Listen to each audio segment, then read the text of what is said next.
OK. Bonsoir à tous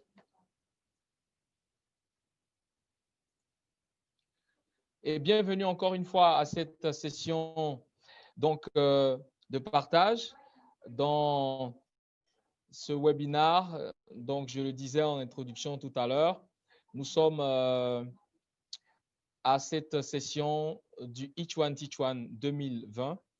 Alors, l'initiative Each One Teach One a pour objectif, n'est-ce pas, de créer des opportunités permettant au staff, donc aux membres du personnel de UBA Côte d'Ivoire, de partager des connaissances, de faire un transfert de compétences, de partager des connaissances avec différentes communautés, donc avec vous qui êtes connectés aujourd'hui.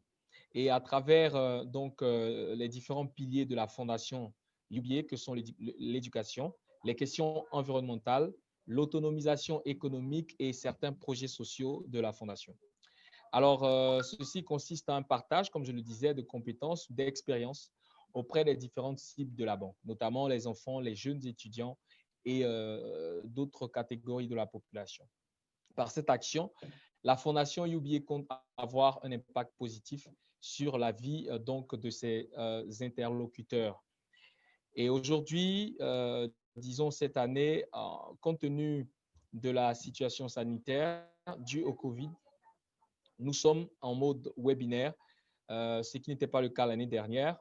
Donc, l'année dernière, le Each One Teach One s'est déployé sur plusieurs écoles. Donc, nous avons entretenu des enfants de bas âge, donc des classes du primaire et du secondaire. Et cette année, la thématique qui nous réunit aujourd'hui porte à une portée beaucoup plus élargie. Donc, elle concerne la langue de Shakespeare et nous avons avec nous un collègue qui est interprète de formation et traducteur au sein du groupe UBA. Il nous entretiendra sur comment booster sa carrière grâce à l'anglais. Donc, il s'agit bien entendu de M. Doumbia Siaka que j'ai le privilège de présenter aujourd'hui en introduction. Et avant de lui laisser la parole, je voudrais simplement vous donner quelques règles d'usage. Il faudra suivre attentivement cette présentation et au terme de laquelle vous pourrez poser des questions. Donc, deux canaux pour poser vos questions. Il y a un onglet pour ceux qui sont connectés directement sur Zoom, questions-réponses. Et pour les autres, que ce soit sur Facebook ou encore sur la plateforme Zoom, vous pourrez adresser vos questions à M. Siaka en commentaire. Voilà. Merci encore à tous d'être connectés. Je vais sans plus tarder laisser la parole à M. Doumbia Siaka. Je l'ai dit, il est interprète et traducteur pour le groupe UBA. Et moi-même, je me présente, donc je suis M. Brici Albéric, chargé des médias chez UBA Côte d'Ivoire. Siaka, dès que tu es prêt, on peut aller. D'accord, merci Albéric. Merci de m'avoir passé la parole. Bon après-midi à tous. Alors, comme Albéric l'a dit, je suis Siaka Doumbia. Je voulais juste corriger quelque chose. Je ne suis pas interprète de formation, je suis un traducteur de formation, même s'il est arrivé que j'ai eu un certificat en cours un certificat en interprétation dans mon parcours. Voilà, donc, comme il a si bien planté le décor, le sujet qui nous réunit aujourd'hui, c'est l'anglais, évidemment. L'anglais, cette langue qui n'est plus à présenter. L'anglais, on a tous une histoire avec l'anglais, soit de l'école, soit de notre milieu professionnel, ou encore avec peut-être un ami qui n'est pas peut-être qui vient un ami anglophone, des pays anglophones. Donc aujourd'hui, nous allons évoquer l'anglais dans le milieu professionnel. Alors, comment est-ce qu'on peut mettre à profit ces connaissances en anglais pour obtenir de nouvelles opportunités ou encore pour obtenir une promotion? Alors, sans plus tarder, je vais partager avec vous la présentation que nous avons préparée.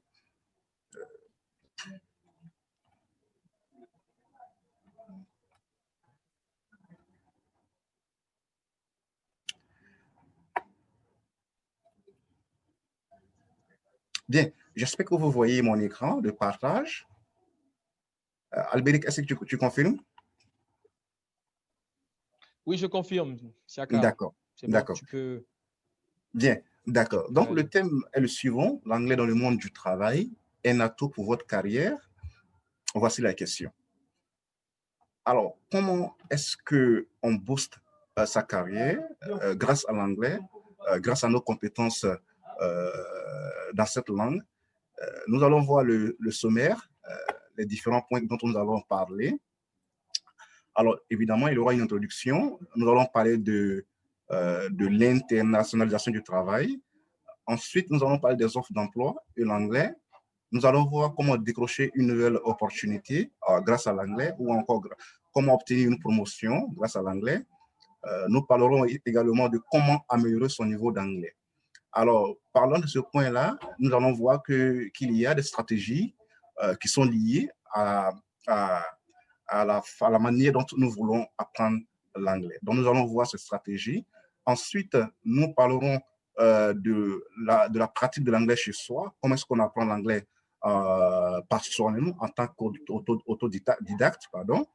Et puis, nous allons voir si nous voulons nous faire accompagner par un cabinet, par coaching, alors comment ça se déroule. Et nous verrons quelques conseils généraux que je n'ai pas sur dans le sommet ici, mais vous verrez à la fin. Et puis, nous conclurons. Alors, en introduction, on le sait bien, les langues sont des vecteurs de communication. Elles nous permettent de véhiculer nos idées, nos opinions autour de nous. Et on sait aussi que l'anglais, de par son histoire, de ce qu'on sait de l'Empire britannique ou encore des États-Unis, l'anglais s'est imposé aujourd'hui comme la langue de référence de la communication. L'anglais, c'est la langue de la finance internationale. L'anglais, c'est la langue du commerce, du business. L'anglais, c'est la langue du tourisme, de rencontres internationales. Je peux vous le dire, j'ai fait plusieurs conférences internationales, des ateliers, des séminaires. Et la langue de facto qui s'impose, c'est l'anglais. Nous autres qui parlons franco-français ou encore d'autres langues, on se fait interpréter lors de ces rencontres. Et puis aussi, on voit aussi que la majorité des contenus, que ce soit sur le net ou encore que ce soit des ouvrages, sont publiés en anglais avant que l'on ne parle de traduction. Alors, ce que j'appelle la mondialisation du travail, comme bien illustré sur cette image, ce qu'on constate aujourd'hui, c'est qu'il y a un changement dans la stratégie des organisations, des entreprises multinationales. On est à la recherche du profit, du gain. Donc, le marché qui rapporte le plus attractif, on va vers ce marché-là, on s'implante ou on implante une unité de production ou même on délocalise un service, ce qu'on appelle en anglais un branch, c'est-à-dire une succursale. Et donc, ce qu'on constate, c'est qu'au sein de ces entreprises-là, ils préfèrent des profils de collaborateurs, c'est-à-dire que des profils bilingues de collaborateurs, parce que c'est des entreprises qui recrutent au-delà des cultures, des pays. Vous êtes en Côte d'Ivoire, vous pouvez postuler pour un emploi au Nigeria, au Ghana, au Sénégal, en Afrique du Sud, mais vous le faites parce que vous avez d'autres compétences linguistiques au-delà du français. Donc, c'est vraiment, ce qu'on constate aujourd'hui, c'est vraiment cette tendance, la globalisation du travail, tout simplement. Alors, l'anglais et les offres d'emploi. Alors aujourd'hui, allez-y, vous êtes en ligne actuellement, tapez sur Google une offre d'emploi, vous verrez que de plus en plus d'offres d'emploi sont rédigées aujourd'hui en anglais. Même si ce n'est pas le cas, vous allez voir la mention savoir parler et écrire l'anglais est un atout. C'est écrit au bas de l'offre. Donc, savoir lire et comprendre l'anglais, va augmenter votre chance, évidemment, de décrocher un emploi ou de vous faire débaucher. Donc, vous ne serez plus amené à postuler pour les offres qui sont seulement en français. Alors, si vous avez des aptitudes en anglais, vous pouvez postuler sur toutes les offres, en français comme en anglais. Et puis, on le voit aussi que dans les offres d'emploi, on vous demande d'envoyer votre CV en français et en anglais. Aujourd'hui, ça devient presque une obligation. On dit français et anglais. Mais aussi, on voit que on peut vous tester, on peut décider de vous tester en vous demandant d'envoyer votre lettre de candidature en anglais. Donc, vous voyez qu'aujourd'hui, l'anglais s'est invité vraiment dans les offres d'emploi, ou bien je ne sais pas si c'est… Voilà. Voilà. Donc, quelques conseils même sur ce point-là. Faites en sorte que vous ayez votre CV traduit en anglais près de vous. N'attendez pas le jour J et puis courir vers un traducteur, bien vers un cabinet de traduction pour dire écoutez, j'ai une offre de truc là où je veux traduire mon CV rapidement. Est-ce que vous pouvez faire ça rapidement pour moi? Non. Déjà, préparez votre CV et, en anglais et ayez le CV. OK. Donc, ayez votre CV déjà traduit dans les 2 langues auprès de vous. Comme ça, dès que vous avez une opportunité, ben voilà, vous êtes déjà prêt. Au-delà même du CV, vous pouvez avoir déjà votre lettre de candidature déjà rédigée. C'est vrai qu'il n'y a pas de modèle de lettre de candidature. Hein. On le sait, on est tous d'accord sur ce point-là. Il n'y a pas de template de lettre de candidature. Les lettres de candidature sont fonction des compétences qu'on recherche pour un emploi. Donc, mais vous pouvez déjà rédiger une lettre de candidature et puis, au besoin, vous l'adaptez et puis ça va plus vite. Et n'attendez pas, vraiment, je vous le dis, hein, c'est un conseil que je vous donne, n'attendez pas le jour J avant de courir pour dire, écoutez, traduisez-moi mon CV ou non, ça serait pas bien. Bien. Alors, en 3, décrocher une nouvelle opportunité grâce à l'anglais ou encore obtenir une promotion. Soit on a vécu, je vais dire, cette expérience nous-mêmes, ou bien quelqu'un nous l'a raconté que, écoutez, moi je suis allé à un entretien d'embauche, le recruteur m'a dit à un moment donné, écoute, résume-nous tout ce que tu viens de dire en français, en anglais. Et puis bon, le candidat a vu son échec passer devant ses yeux en live. Donc, pour éviter cela, donnez-vous les moyens d'apprendre l'anglais. On comprend que les compétences en anglais vous permettront d'être un collaborateur clé dans votre service. Je vous le dis, c'est très important. Vous allez voir que au sein de votre service, si vous savez vous exprimer en anglais, si vous avez des compétences en anglais, parce que votre entreprise a des fournisseurs, des partenaires, des clients. Peut-être que ceux-là sont je veux dire, il y a des anglophones parmi eux. Et donc, si vous avez des compétences en anglais, que vous pouvez rédiger un rapport en anglais, que vous pouvez faire un rapport, faire un mail, faire une présentation ou encore diriger une réunion en anglais, il va sans dire qu'on peut vous confier davantage de responsabilités, voire même vous accorder une promotion. Donc, vraiment, c'est important. L'anglais est un facteur aujourd'hui, facteur important dans l'ascension professionnelle. Hein. Vous ne pouvez pas prétendre aujourd'hui à un poste managérial si vous n'avez pas l'anglais aussi, si vous n'avez pas une certaine maîtrise de l'anglais. Ouais. Bien, nous allons rentrer dans la partie que j'aime bien, c'est-à-dire que comment améliorer son niveau d'anglais. Ici, nous parlerons des techniques, des approches, des méthodes d'apprentissage de l'anglais. Alors, avant d'arriver à ce point, je veux rapidement échanger sur ce point-là, qui est aussi capital, crucial. Le travail préalable à faire pour s'engager, avant de s'engager dans un programme d'apprentissage d'anglais. Alors, ça repose sur 3 piliers. D'abord, il y a l'objectif. Deuxièmement, on a le temps. Et en fin de compte, on a la motivation. Alors, ces 3 éléments sont fondamentaux, sont importants. L'objectif, il doit être réaliste. Vous travaillez, vous êtes un étudiant. Alors, ne dites pas que non, moi, je vais passer toute la matinée à apprendre l'anglais. Non, vous savez que non, vous ne pouvez pas le faire parce que vous êtes occupé à autre chose.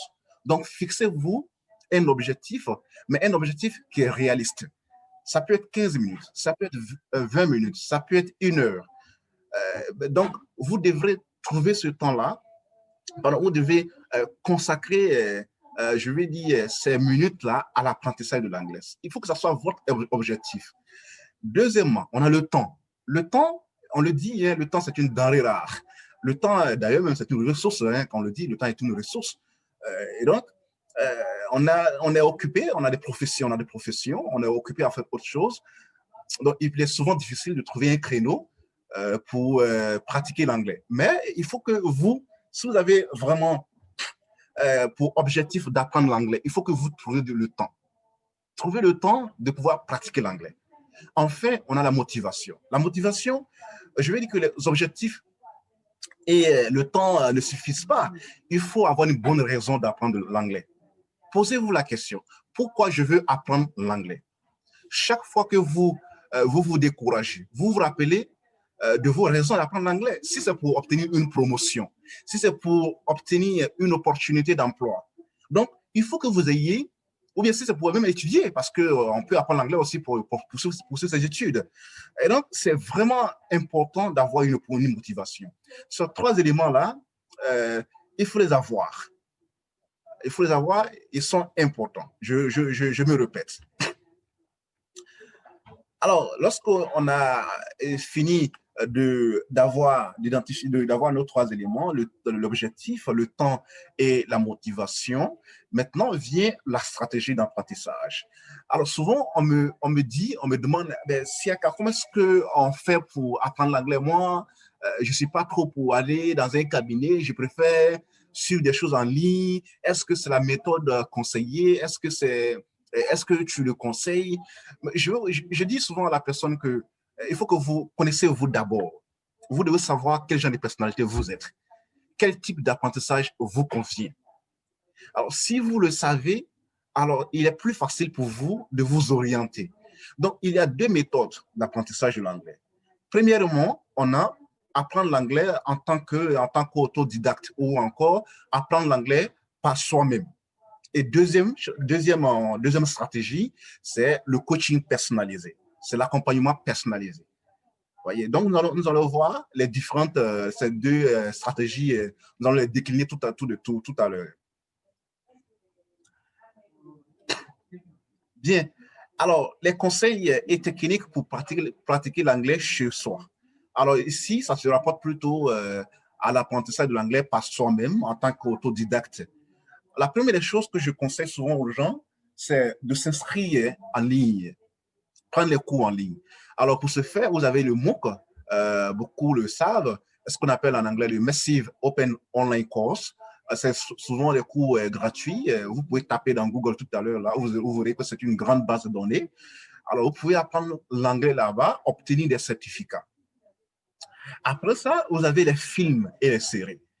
Alors, les films et les séries sont des moyens, c'est un très bon moyen pour celui qui veut apprendre l'anglais tout seul, de pouvoir avoir l'oreille fine, de pouvoir même avoir l'accent. Donc, vous téléchargez des films, ça peut être... alors, moi, ce que je conseille en général, c'est vous commencez par des films de pays africains comme peut-être le Nigeria ou encore le Ghana, parce que c'est peut-être moins rapide, peut-être que l'accent est plus facile. Je le dis pour ceux qui ont un niveau un peu basique en anglais. Sinon, si vous avez un niveau déjà avancé en anglais, vous pouvez déjà télécharger des films d'Hollywood, pardon, je dis des films américains. Donc, habituez-vous à regarder les films en anglais. Ça va vous permettre de parfaire votre écoute, de vous habituer à la prononciation des mots et même de voilà, et même la phonétique. Et puis, il y a les podcasts. Alors, les podcasts, vous pouvez les télécharger en ligne. Moi, ce que j'ai fait en général, j'ai téléchargé des podcasts de la BBC. Et puis, quand je suis seul, quelque part, ou lorsque je fais le trajet de la maison au bureau, j'écoute tranquillement mon podcast. Et puis, sachez que ne soyez pas trop stressé par le fait que non, écoute, moi j'écoute, mais j'entends rien. Ils disent que je sais pas, ils sont trop rapides. Ne vous souciez pas de ça pour l'instant. Écoutez seulement. Faites ce qu'on appelle l'écoute passive. Vous allez voir qu'au bout d'un moment, vous commencez à percevoir certains termes, certains mots. C'est une habitude. En fait, l'apprentissage n'est jamais mécanique. C'est un processus. Donc, je vous encourage à télécharger des podcasts et à les écouter pendant vos temps perdus. On a aussi des chansons. Si vous êtes un mélomane, vous êtes fan des chansons, je veux dire, des artistes anglophones, américains, ben, écoutez, téléchargez leurs chansons, allez-y, cherchez leurs textes sur Internet, et puis lisez, chantez à haute voix. Tout ça, ça vous permet de pratiquer votre anglais.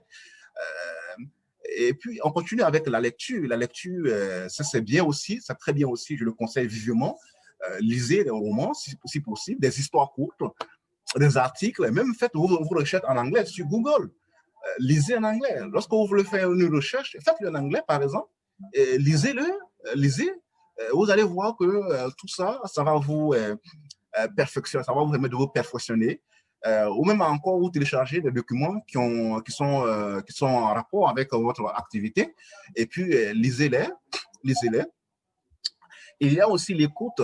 L'écoute, ça peut être la radio, ça peut être, vous pouvez regarder dans les chaînes crypto aujourd'hui, ça peut être la BBC, CNN ou d'autres choses.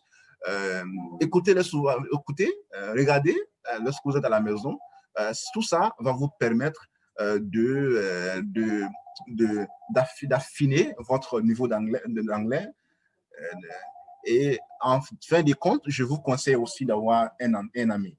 Un journal intime, un journal intime dans lequel vous retracez tout ce que vous avez fait pendant la journée. Mais vous ne le faites pas en français, vous l'écrivez en anglais.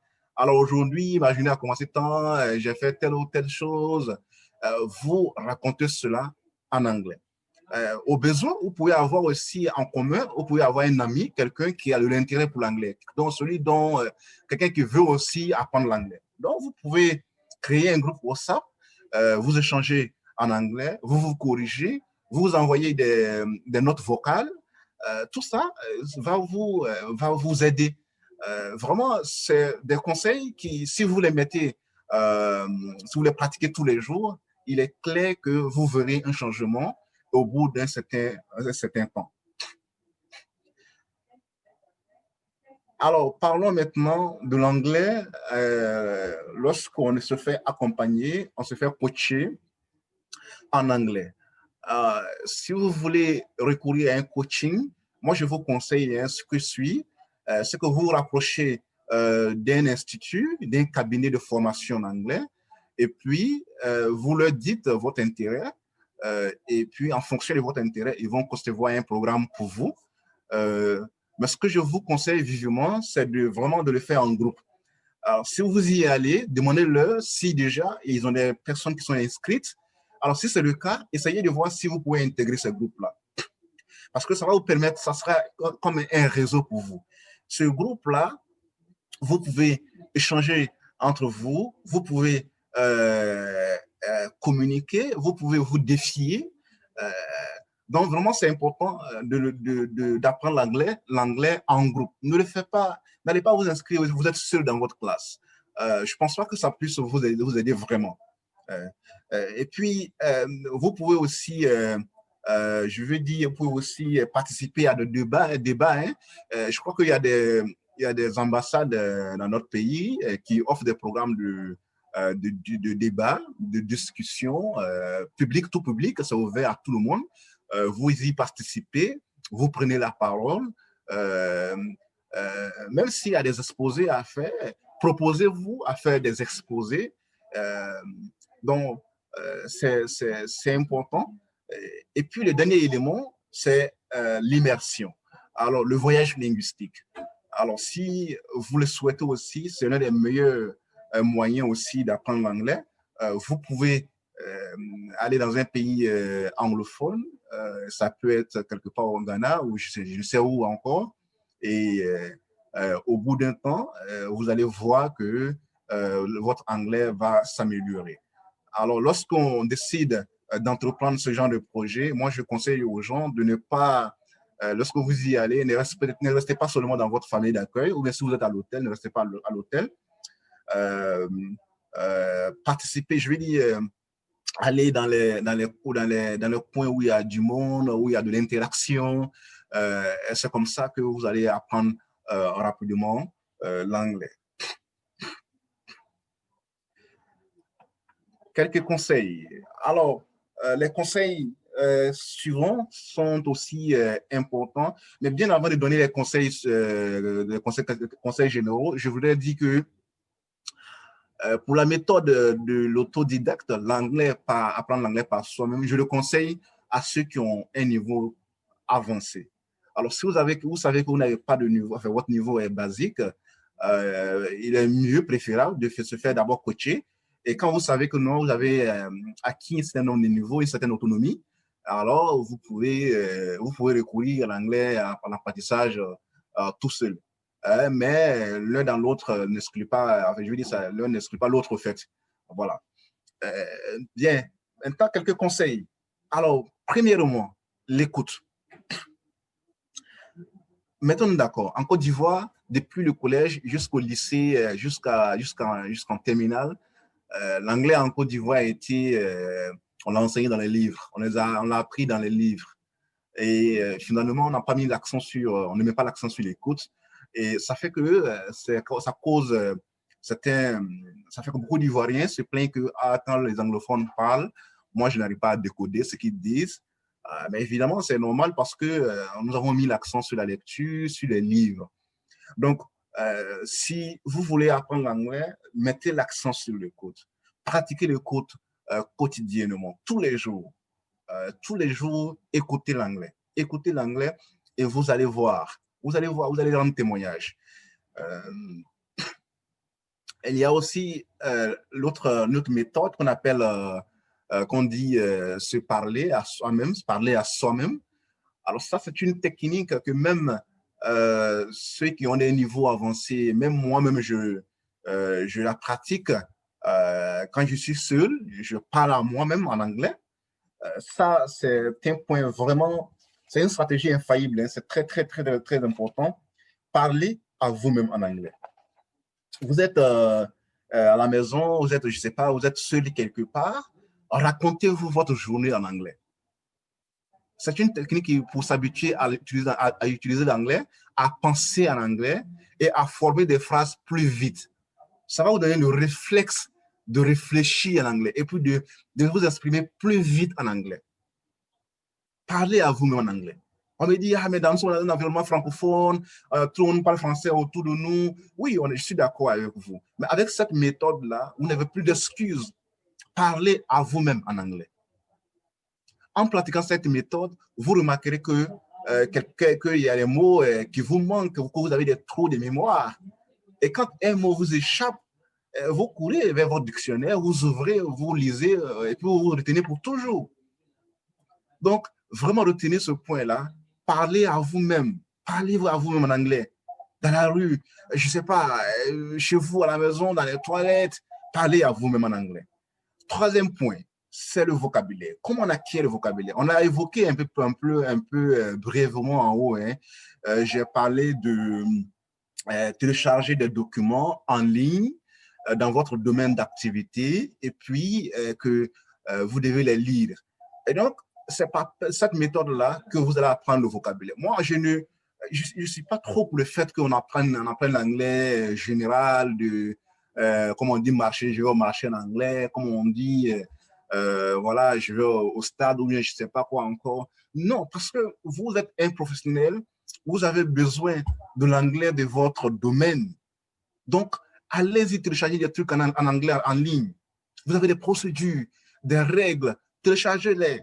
Lisez-les progressivement, lisez-les au fur et à mesure. Vous allez voir que vous allez acquérir quelques vocabulaires de votre domaine. Ce n'est pas tout, bien sûr, que vous allez avoir, mais au moins, quelques vocabulaires vont vous rester. Faites-le. Et puis, en fin de compte, il y a le dernier point qui est oser se lancer et communiquer en anglais. S'il vous plaît, enlevons la honte. Tant que vous avez honte, tant que vous êtes timide, tant que vous avez peur de faire des erreurs, l'apprentissage, l'anglais, vous n'allez pas pouvoir avoir le niveau que vous voulez. C'est vrai, nous, les francophones, on est durs avec nous, très durs avec nous-mêmes. La grammaire. Ah oui, mais il a cassé la grammaire. Ah oui, mais lorsque quelqu'un nous parle, ce qu'on retient de ce qu'il a dit, c'est les fautes de grammaire. Non. L'anglais ou bien la langue que vous n'avez pas apprise, n'a pas appris au bas âge ou bien à l'école, enfin, même si l'anglais on apprend à l'école, mais ce n'est pas votre langue maternelle. Donc, soyez décomplexés dans l'apprentissage de l'anglais. Ne vous auto-censurez pas. Parlez anglais. Parlez avec ceux qui ont de l'intérêt pour l'anglais. J'attends tout le monde. Je vais dire, j'attends au défi tous ceux qui me connaissent et qui me rencontrent dans les bureaux ou encore dans la rue. Si vous voyez la prochaine fois, parlez en anglais. Parlez en anglais. Osez. Osez, s'il vous plaît. C'est de cette manière, c'est pas cette manière-là que vous allez avoir, je vais dire, la confiance en vous, que vous serez confiant, que vous allez faire des erreurs, quand vous allez faire des erreurs, que vous allez vous corriger. C'est par cette méthode-là que vous allez apprendre l'anglais, que vous allez maîtriser l'anglais. Voyez-vous, un enfant, regardez un enfant par exemple, un enfant quand il est né aujourd'hui, mais c'est pas en 2 jours qu'il commence à marcher, c'est un process. Hein? Ou même lorsqu'un enfant apprend une langue, vous vous imaginez, d'abord même, l'articulation des mots n'est pas, voilà, c'est pas correct au début, enfin, je vis dans ses débuts. C'est une prononciation approximative et puis ainsi de suite, ça commence à venir. Et c'est comme ça aussi l'apprentissage de l'anglais. N'ayez pas peur, ayez confiance en vous, osez communiquer, parlez anglais autour de vous, parlez anglais avec ceux qui veulent apprendre l'anglais. Alors, pour conclure, nous sommes arrivés à la fin de cette présentation. Pour conclure, je dirais que il est clair que le profil idéal recherché par les recruteurs aujourd'hui est le candidat qui démontre non seulement une certaine maîtrise de son secteur d'activité, mais également qui est bilingue. Donc, on préfère aujourd'hui des collaborateurs qui sont bilingues.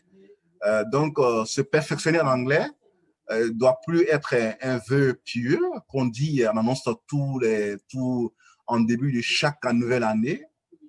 Nous allons rentrer en 2021 bientôt. Je le souhaite à tout le monde.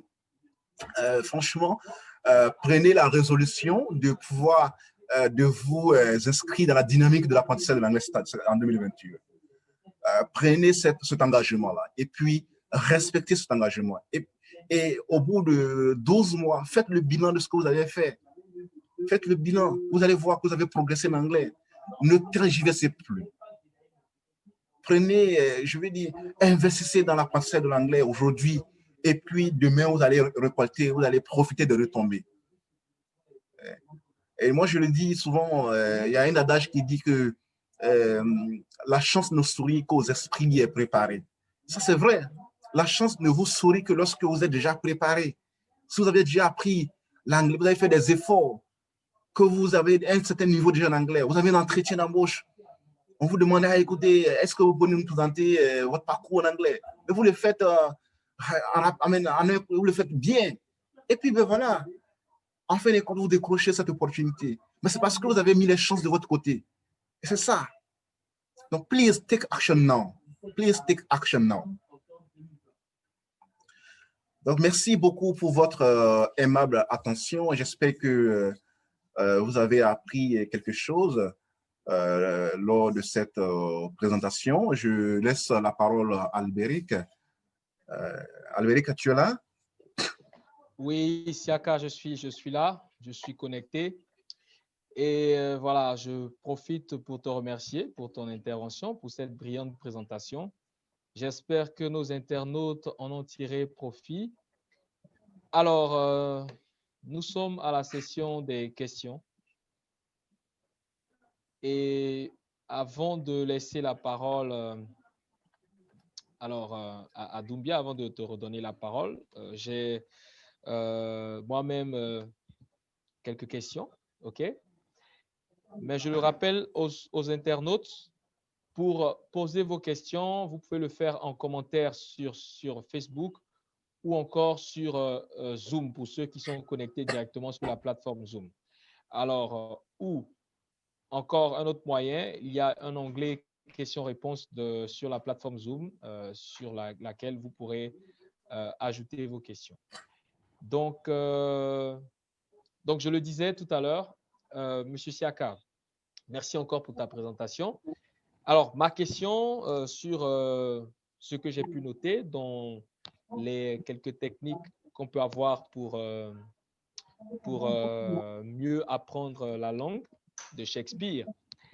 Tu as parlé des films et des séries, donc de regarder des films et des séries.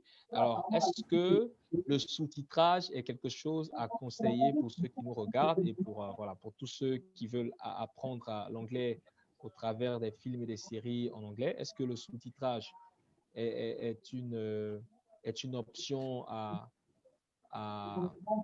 prendre en compte ou à laisser tomber? Merci, Albéric, pour ta question, qui est d'ailleurs très pertinente. Je veux répondre directement oui. Le sous-titrage est, est important. Le sous-titrage va vous permettre de coller, je veux dire,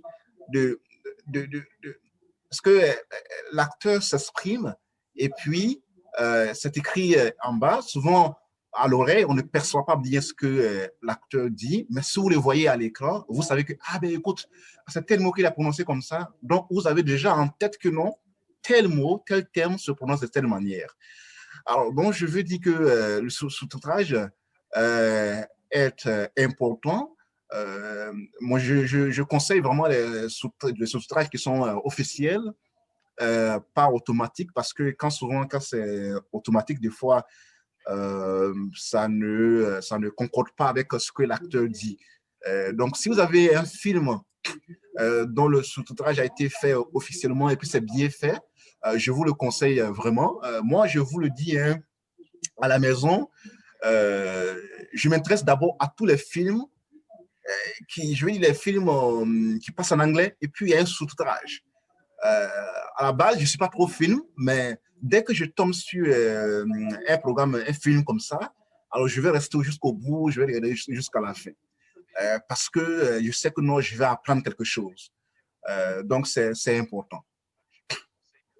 Albéric. D'accord. Ouais. Merci encore, c'est très clair. Donc, ma deuxième question, c'est plutôt une orientation. Déjà, est-ce que c'est conseillé pour en tout cas les nouveaux apprenants, de consulter les sites de traduction en ligne, Google Translate, DeepL, etc.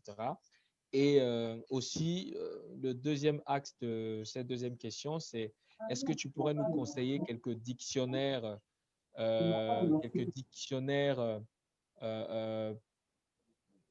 outillés, hein, j'allais dire en tout cas quelques dictionnaires pour nous permettre de faciliter notre apprentissage de l'anglais. D'accord. Alors, sur la question de les moteurs de traduction automatique tels que Google Translate ou encore Lingue ou encore DeepL. Alors, si vous apprenez l'anglais, je ne vous conseille pas trop ces sites. C'est vrai que ces sites-là, il y en a qui sont meilleurs que d'autres. Il y en a qui sont plus accurate, c'est-à-dire plus juste dans la traduction que d'autres. Mais vous, je veux dire, votre objectif, ce n'est pas de pouvoir traduire par vous-même un document tout de suite. Non, ce n'est pas votre objectif. Votre objectif, c'est comment pouvoir comprendre ce qu'un locuteur anglophone me dit et comment est-ce que je peux communiquer avec lui. Vous voyez? Donc, je veux dire, votre ami, votre livre de chevet, en plus des livres sains, doit être un dictionnaire. Vous avez entendu quelque chose, vous avez vu quelque chose, vous ne savez pas comment on dit ça en anglais, vous parcourez rapidement le dictionnaire et puis vous avez la signification. Vous voyez-vous? Donc, pour les sites de traduction, bon, ça, c'est vraiment, ça s'adresse plutôt, voilà, d'abord au traducteur, et puis peut-être si dans votre activité, on vous demande d'envoyer, je ne sais pas, un rapport, même si là encore, je ne le conseille pas trop, parce que même quand ce site-là, on traduit sur vos documents, vous devez vous asseoir et puis retravailler votre document. Parce que le truc qu'on vous donne, c'est un brouillon qu'on vous donne avec vos, vos thèmes et vos thèmes techniques à tirer dans tous les sens. Donc, vous devez vous asseoir et pour vous assurer que non, il n'y a pas de faute grave. Donc, je ne vous conseille pas trop pour l'apprentissage, hein, je veux dire pour l'apprentissage de l'anglais. Alors, préférez les dictionnaires. Et lorsqu'on parle, que tu as parlé des dictionnaires, je vous conseille les dictionnaires monolingues. N'allez pas prendre le dictionnaire bilingue, qui, lorsque vous prenez de tels mots en anglais et puis en la signification en français, c'est bien, vous pensez que bon, c'est bien, ça vous apprend quelque chose, mais si c'est un dictionnaire monolingue, on va vous expliquer en anglais. Vous voyez-vous, on va vous expliquer en anglais. Et donc, ça veut dire que cet effort que vous allez faire pour comprendre ce qui est expliqué, avec le mot que vous cherchez, et puis qui est expliqué en anglais, cet effort que vous allez faire pour comprendre là, c'est ça qui va vous faire grandir. C'est ça qui va vous faire acquérir des compétences en anglais. Donc, je vous conseille des dictionnaires monolingues. Albéric, over to you. Ton micro est fermé, hein? Ok, c'est bon, on m'entend là? Oui, c'est bon, on m'entend. D'accord. Alors, merci encore pour ces réponses. Nous avons des questions de nos différents internautes. Je vais prendre donc la question de M. Saliou Touré des Riot qui demande,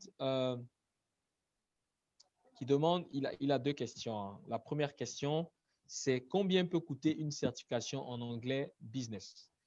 Et sa deuxième question, c'est est-ce qu'il y a une différence entre l'anglais courant et l'anglais business?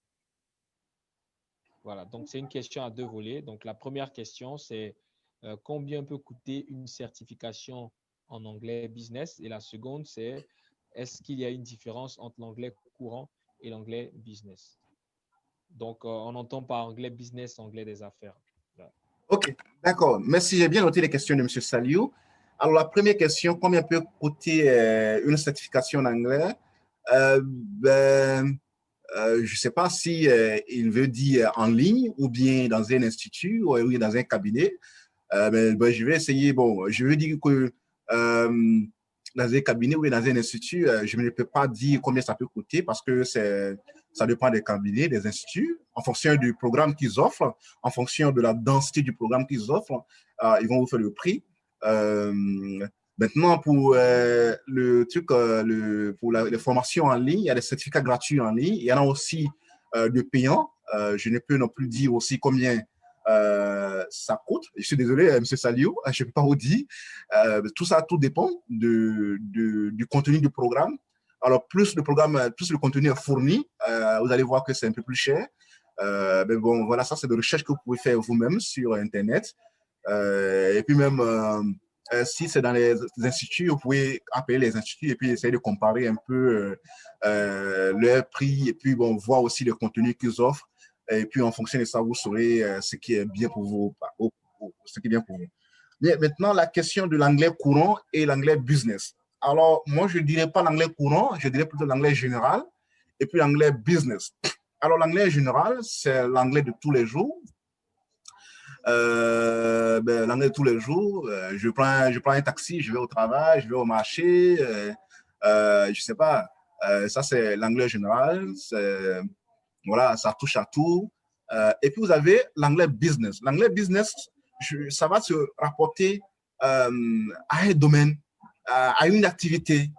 Alors, si vous êtes dans, je ne sais pas quel exemple, bon, dans la banque, par exemple, vous allez voir que il y a des expressions, par exemple, il y a des thèmes qui sont liés à la banque, voilà, qui sont liés à la banque, qui sont du domaine de la banque. Donc, vous voyez que c'est pas forcément la même chose qu'on dit dehors, l'anglais général de tous les jours qu'on dit dehors. Donc, si vous rentrez dans le domaine de la banque, vous allez voir que ça son jargon que vous devez connaître. Voilà, que vous devez connaître. Un exemple que je vous donne rapidement pour l'anglais business. Vous savez que en termes bancaires, on parle de débit à tort. Débit à tort, un terme francophone, français, qui veut dire, par exemple, vous allez au guichet automatique avec votre carte, vous voulez faire un retrait, un retrait au GAB, et puis la transaction est faite, mais on n'avait pas, l'argent n'est pas sorti du guichet, vous n'avez pas l'argent, mais on vous a débité. Et donc, on appelle ça, on dit un débit à tort. Mais en anglais, ça sera du chargeback. Vous voyez que les anglophones vont dire chargeback. Donc, vous voyez que c'est un jargon à part qui n'a rien à voir avec l'anglais qu'on dit, l'anglais général. Voilà. J'espère avoir répondu à la question de l'internaute. Albéric, over to you. Oui, je suis là. Alors, merci, Siaka. On va poursuivre avec les séries de questions. On va prendre encore quelques questions avant de mettre fin. On a encore 7 minutes avant de mettre fin à notre webinaire. Alors, la question suivante vient de Mademoiselle Amenan Denis, qui demande si UBA est une structure qui peut aider à apprendre l'anglais. Donc, ça, je pense que c'est une question assez simple. Hein. Ensuite, on va prendre une question encore de Monsieur Daniel Zamblé qui souhaiterait savoir, qui souhaiterait avoir des propositions d'applications mobiles, pour apprendre plus facilement l'anglais. Voilà. Et on a une autre question. Pour cette première série de 3 questions. Un internaute qui demande comment adapter l'anglais des affaires à sa profession de comptable. Voilà.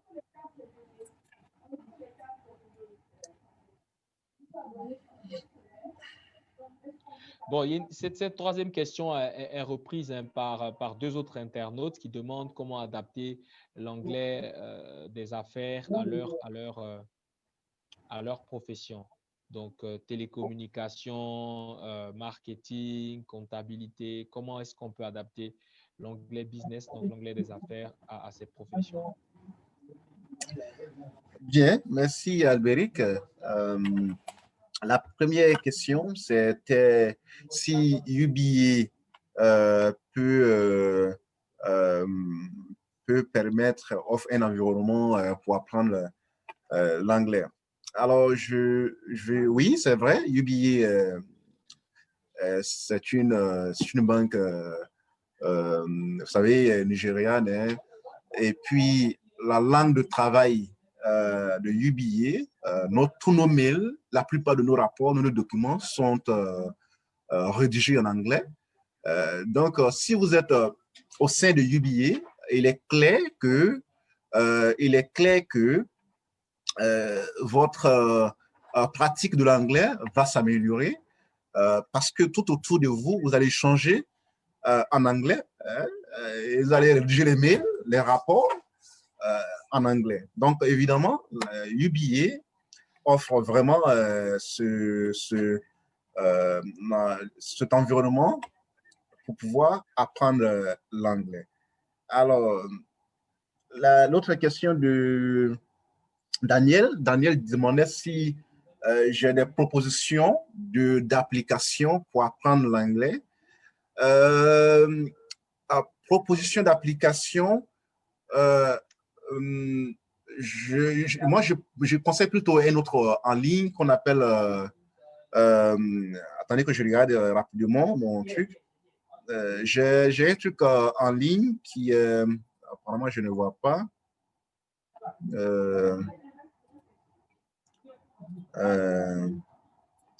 Alors, c'est un site qu'on appelle Speak and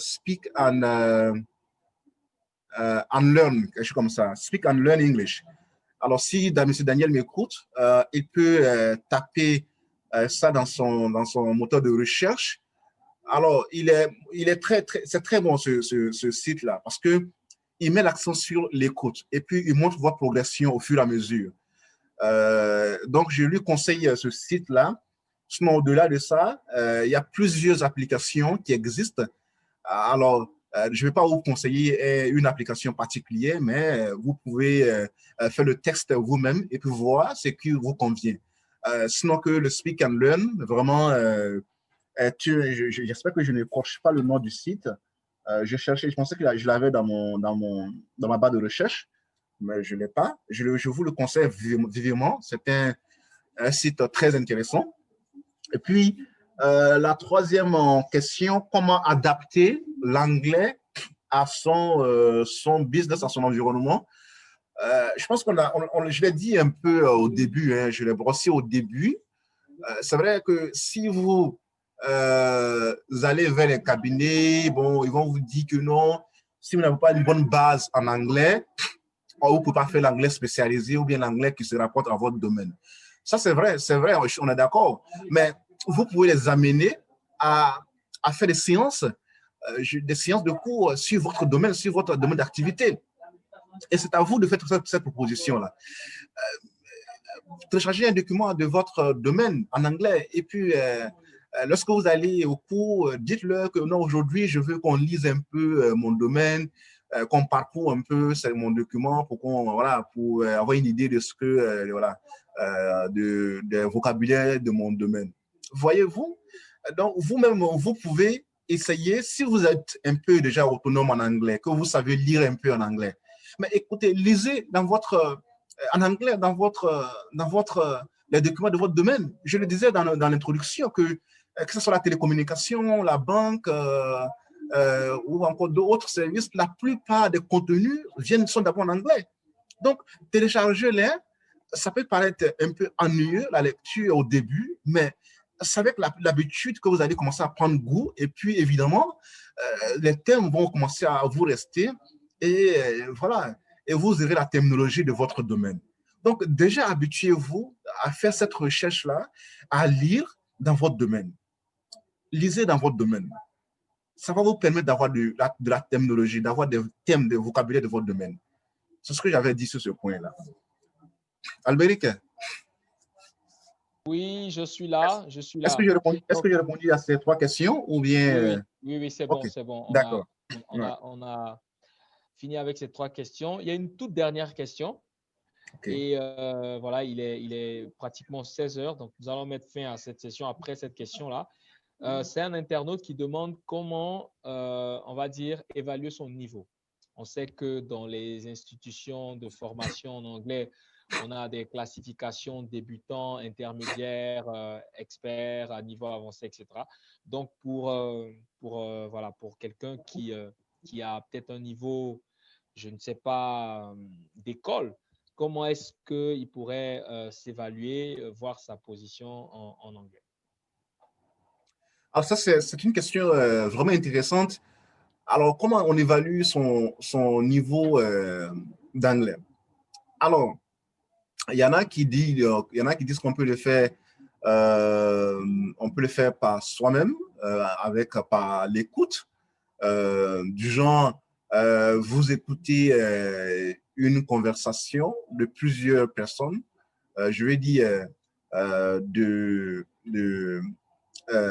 d'un pays africain, et puis ensuite vous écoutez la conversation de ressortissants américains ou bien britanniques, et en fonction de ça. Non, mais ça, c'est un peu trop, c'est un peu aléatoire. Moi, ce que je conseille, c'est allez-y en ligne tout simplement. Allez-y, j'ai cité en haut, j'ai parlé de MOOC. Sur la plateforme de MOOC, tout y est. Alors que si vous voulez évaluer votre anglais, vous avez une rubrique consacrée à l'évaluation de votre anglais. Ils ont un test pour cela. C'est-à-dire que vous le passez, on vous soumet des questions, vous les répondez, et puis à la fin, on vous donne le résultat, on vous donne votre niveau. N'attendez pas, si vous êtes en ligne, faites-le maintenant, essayez de voir, vous allez constater que c'est vrai. Allez en ligne, mettez Massive, MOOC, Massive, Open, voilà, Open, tu sais quoi, je ne sais plus quoi encore. Vous allez voir que vous allez voir qu'il y a l'option, on peut évaluer son anglais. Faites-le en ligne. Donc, dans le Massive Open Online Course, avec le MOOC, sinon que dans certains cabinets aussi, il y a des cabinets qui offrent aussi l'évaluation en anglais. Ils ont une série de questions. Ils vont vous soumettre à ces questionnaires, à ces questions-là, et puis en fin de compte, ils vous diront si votre niveau est basique ou bien si vous êtes intermediate ou encore advanced level. Donc, vous pouvez faire votre test en ligne. C'est faisable. Alors, Albéric? Oui, alors merci bien, Siaka. Je pense qu'on a fait le tour des questions. Nous sommes maintenant au terme de ce webinaire qui, ma foi, a été très enrichissant. On a des commentaires déjà, des témoignages, des internautes qui vous remercient, hein, M. Siaka, pour cette présentation qui a été riche en informations nouvelles. Et je pense que, voilà, nous sommes au terme de cette présentation, de ce webinaire. Je vais te laisser dire ton mot de fin hein, en guise de conclusion, après quoi nous allons mettre fin à la session. Merci Albéric, merci à nos internautes de nous avoir suivis. On est très honorés de vous savoir avec nous. Merci infiniment. Vos conseils, je viens de voir un commentaire tout à l'heure là, vos conseils nous permettront d'améliorer les prochaines éditions. Alors, franchement, n'attendez pas le jour J pour vous mettre à l'anglais. N'attendez pas qu'on vous, on vous programme pour un entretien d'embauche avant de vous rendre compte que, écoutez, j'ai pas l'anglais ou encore mon CV n'est pas en anglais. Préparez-vous, mettez toutes les chances de votre côté. Prenez la ferme résolution de vouloir apprendre l'anglais. Nous rentrons dans une nouvelle année. Par la grâce de Dieu en 2021, prenez cette détermination, enfin, je dis cette résolution que cette année-là, moi, je veux apprendre l'anglais. Et si vous voulez apprendre l'anglais, ne le faites pas je dis pas au pif, je dis par à coup. Hein? Que ce soit un programme que vous établissez et que vous suivez régulièrement. C'est au bout de cet effort-là que vous allez voir vous allez obtenir vous allez atteindre l'objectif que vous vous êtes fixé. Vous avez souvent me dit que les cabinets sont trop chers, c'est ceci, cela. Mais c'est vrai qu'ils sont chers, mais vous avez aussi la possibilité aujourd'hui de vous coacher vous-même. Allez-y en ligne. Il y en a des vidéos YouTube aujourd'hui. On a accès à Internet, on peut avoir des vidéos YouTube, on peut avoir des bouts de films, on peut avoir vraiment beaucoup de choses aujourd'hui pour apprendre l'anglais, pardon. Donc, je le dis, je mets l'accent sur deux choses. L'écoute, écoutez beaucoup en anglais. Écoutez, ça va vous permettre de déchiffrer ce que les anglophones, ce que les natifs anglophones disent. Écoutez beaucoup. Dans notre parcours scolaire, on a lu l'anglais. On sait plus ou moins lire. Mais vraiment, consacrez beaucoup de temps à la lecture. Et puis ensuite, essayez de parler avec les autres. N'ayez plus cette peur-là. Prenez confiance. Dites-vous que non, c'est en faisant des erreurs que je vais y arriver. Donc, parlez anglais, parlez avec ceux qui ont de l'intérêt pour l'anglais, parlez à vous-même, comme je l'ai dit dans ma présentation. Ça, c'est vraiment une technique infaillible. On a des enregistreurs, tout le monde a des enregistreurs aujourd'hui sur son téléphone. Écoutez-vous, moi je le fais tout le temps. Quand je suis à la maison, quand je suis seul quelque part, je m'enregistre et puis je m'écoute.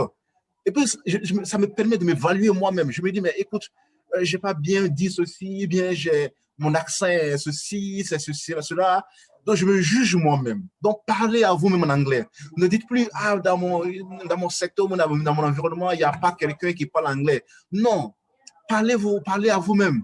Enregistrez-vous et évaluez-vous. C'est mon mot de fin. Merci beaucoup d'avoir été avec nous.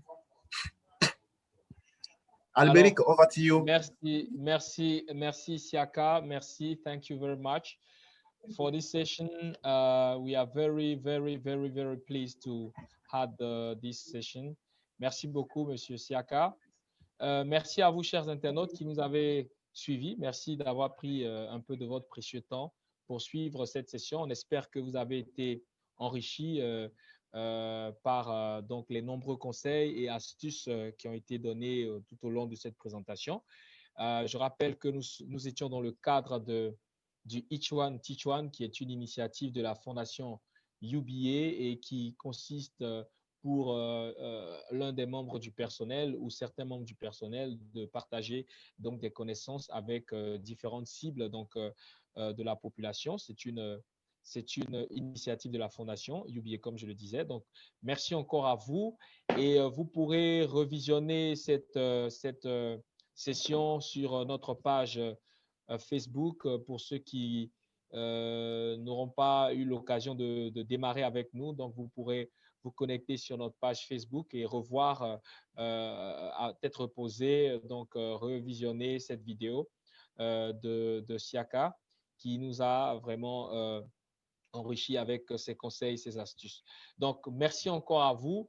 Nous sommes ouverts pour des questions. Nous pourrons toujours prendre des questions sur notre page, sur nos différents réseaux sociaux, Instagram, Facebook, LinkedIn et même sur la page YouTube de UBA. Merci encore, chers à tous. Et on se dira à l'année prochaine pour une autre session du Each One Teach One. Donc, au nom de la Fondation UBA, je vous remercie et à très bientôt. Voilà. UBA, Africa's Global Bank.